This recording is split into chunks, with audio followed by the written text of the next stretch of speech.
बहुत गर्मी लग रही है। हमारे घर में एसी होता तो कितना अच्छा होता। तुम एसी की बात कर रही हो? यहाँ कूलर भी ठीक से नहीं चल रहा है। माँ जी बहुत अन्याय करती है। कम से कम घर के अंदर एक एसी तो होना ही चाहिए। विशाखा और अर्जुन अपने कमरे में एक दूसरे से बात कर रहे होते हैं, तभी उन्हें अपने कमरे से बाहर से आवाजें आने लगती हैं। बाहर से जेठानी जी की आवाज आ रही है। चलो ना चलकर देखते हैं क्या हुआ है। अर्जुन और विशाखा अपने कमरे से बाहर आते हैं और देखते हैं कि विनीत अपनी पत्नी अंजलि के कमरे के लिए एसी लाया है। अरे वाह, नया एसी! ये किसके लिए आया है? मेरे कमरे के लिए आया है। इन्हें अपनी सैलरी में अच्छा खासा इंक्रीमेंट मिला है, बस उन्हीं पैसों से इन्होंने एसी खरीद लिया। अरे रोज रोज गर्मी में मरने से अच्छा है कि कम से कम एक एसी तो हो। अंजलि और विनीत के चेहरे पर खुशी अलग ही नजर आ रही थी। तभी उर्मिला कहती है, चलो अच्छा है, घर के अंदर एक एसी तो आया। एसी को देखकर उर्मिला की चारों बहू बहुत खुश हो जाती हैं। चलो कम से कम अब हमें एसी की हवा खाने को मिलेगी। गीता की ये बातें सुनते ही अंजलि अपने मन में सोचती है, गांव बसा नहीं, लुटेरे पहले ही आ गए। मैं तो इनमें से किसी को भी अपने कमरे में नहीं बैठने दूंगी। जब मेरे कमरे में एसी नहीं था तो ये लोग मुझे पूछते भी नहीं थे। अंजलि अपने मन में ये सब सोच रही थी। एसी लगने के बाद अंजलि का कमरा बहुत ठंडा हो जाता है। सभी अंजलि के कमरे में जाकर बैठ जाते हैं। उन्हें देखकर अंजलि मुंह चढ़ा लेती है। अरे बस करो, अब तो रात हो गई है।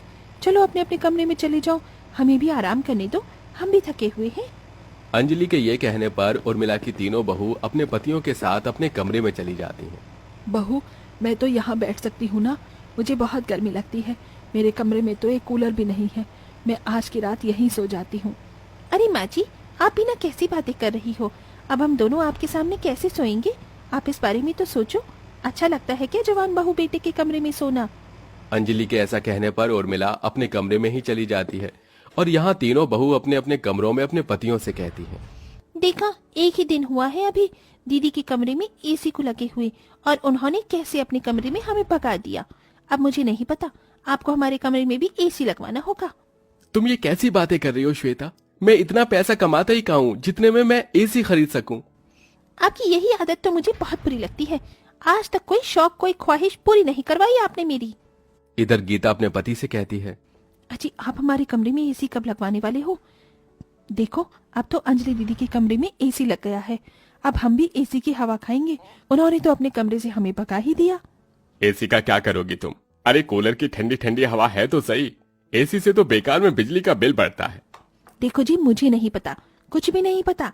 जल्द से जल्द हमारे कमरे में एसी आ जाना चाहिए बस, नहीं तो मैं अपने मायके चली जाऊंगी, फिर रहना यहाँ अकेले। अरे यार, तुम्हारी ये धमकी अलग ही रहती है। कोई बात ना मानो तो मायके जाने की धमकी दे देती हो। आपको गर्मी तो दिखाई देती नहीं है? अरे इतनी गर्मी में कम से कम एक एसी तो होना ही चाहिए। इस तरह वैशाली भी अपने पति से कहती है, हम तो यहाँ एसी की बात कर ही रहे थे और देखो वहाँ अंजलि ने एसी भी लगवा लिया। अब हमारे कमरे में भी एक एसी होना चाहिए। तुम ये कैसी बातें कर रही हो? जो दूसरे कर रहे हैं वही सब करना जरूरी थोड़ी ना होता है। मुझे नहीं पता, मुझे बस अपने कमरे में एसी चाहिए, फिर चाहे मुझे ही जॉब क्यों ना करनी पड़े। अब तुमने जिद ठान ही ली है तो फिर मैं कर भी क्या सकता हूँ? तुम्हारी जिद के आगे मेरी एक नहीं चलेगी। अब तीनों बहू अपने कमरों में एसी लगवाने के लिए अपने पतियों को परेशान करने लगती हैं, तो कुछ बाहर जॉब करना शुरू कर देती हैं। ये देखकर उर्मिला थोड़ी हैरान रह जाती है। हे भगवान, पता नहीं क्या हो गया है मेरी चारों बहू को। चारों को ही अपने कमरों में 4 एसी लगवाने हैं। ये तो अच्छा ही बिल बिठाएंगी मेरे चारों बेटों का। उर्मिला खुद से ये कहकर अपने कमरे में चली जाती है। अब देखते ही देखते एक के बाद एक चारों के चारों कमरों में 4 एसी लग जाते हैं और चारों ही अपने कमरों में एसी लगाकर आराम से सो रही होती हैं। लेकिन 4 एसी चलने की वजह से बीच बीच में कई बार मीटर फूक जाता है या फिर शॉर्ट सर्किट हो जाता है। अब तो हमारे कमरे में भी एसी आ गया। अब तो रोमांस करने में भी मजा आएगा। हाँ, तुमने बिल्कुल सही कहा। कितना मजा आ रहा है एसी की हवा खाने में। बस अब तो गर्मी है भी या नहीं पता ही नहीं चलेगा। चारों बहू अपने कमरों में आराम से सो रही थी।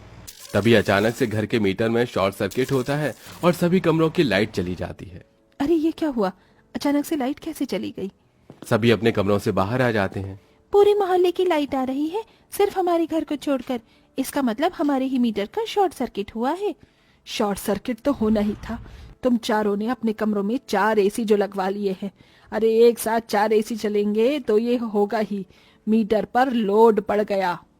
माँ, एसी तो मैंने लगवाया था, लेकिन आपकी बाकी की 3 बहू को बेकार में होड़ लग गई।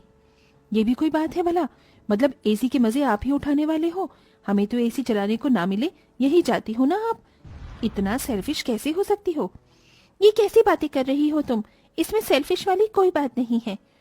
अगर एसी है तो सभी के कमरों में होना चाहिए, नहीं तो किसी के कमरे में भी नहीं होना चाहिए। तुम चारों लड़ना बंद करो। अब हमें यह देखना चाहिए कि शॉर्ट सर्किट को कैसे ठीक किया जाए। मैं बिजली वाले को फोन करता हूँ। अर्जुन बिजली वाले को फोन करता है। इसके बाद घर पर बिजली वाला आता है और शॉर्ट सर्किट ठीक करके जाता है।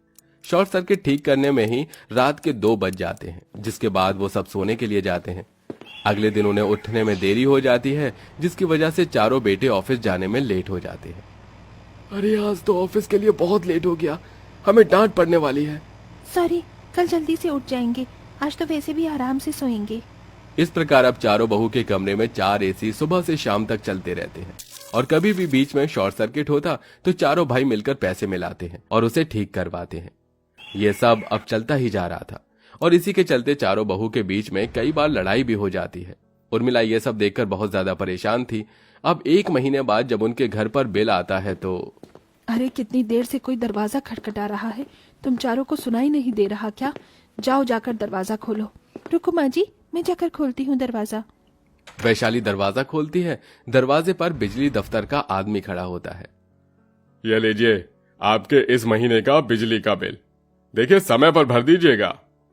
वो आदमी बिजली का बिल देकर वहां से चला जाता है।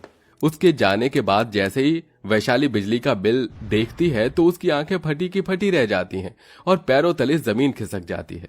हे भगवान, कहीं मुझे चक्कर ना आ जाए। ये सब मैं क्या देख रही हूँ? अरे बहू, ऐसा क्या देख लिया तूने बिजली के बिल में जो तुझे चक्कर ही आने लगे? अरे माँ जी, चक्कर तो अब आएंगे सभी को एक एक करके। वैशाली अपने सास को बिजली का बिल पकड़ा देती है। बिजली के बिल में पूरे 80,000 रुपए का बिल होता है।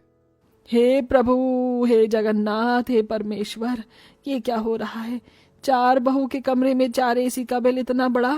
अगर ऐसे ही हर महीने 80,000 का बिल आएगा तो कैसे चलेगा सब कुछ?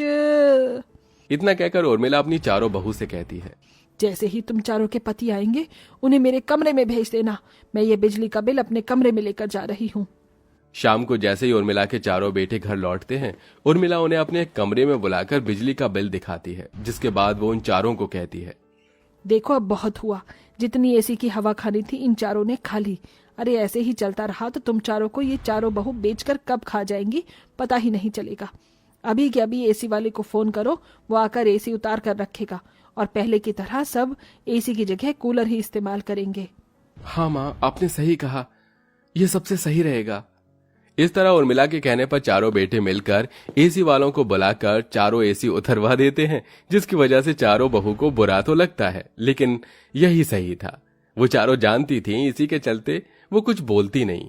अब चारों बहू अपने कमरों में 4 कूलर से काम चलाती हैं और आराम से रहने लगती हैं। उनके बीच अब कोई जिद बहस नहीं होती एसी को लेकर, जिसके चलते वो खुशी खुशी रहने लगती हैं।